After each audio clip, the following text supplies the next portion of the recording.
Guys, ഞങ്ങൾ ഇവിടെ വന്നിരിക്കുന്നത് എവിടെയാണെന്ന് നിങ്ങൾക്ക് മനസ്സിലായോ? നിങ്ങൾക്ക് ഈ മണ്ണൊക്കെ കണ്ടപ്പോഴേ മനസ്സിലായി കാണും.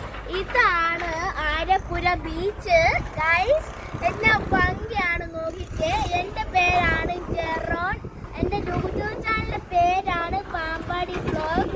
നിങ്ങൾ ഇത് കണ്ടോ ഗൈസ്? എന്നാ ഭംഗിയാ നോക്കിക്കേ ഗൈസ്.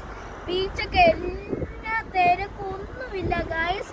ഞായറാഴ്ച ഇതൊക്കെ ഓപ്പൺ ആണ്. ഞായറാഴ്ച വരുന്നവർക്ക് ഇത് എല്ലാം കാണാനും പറ്റും. ഇങ്ങനെ അപ്രത്യക്ഷൻ വെള്ളമുണ്ട് ഇവിടെയൊക്കെ.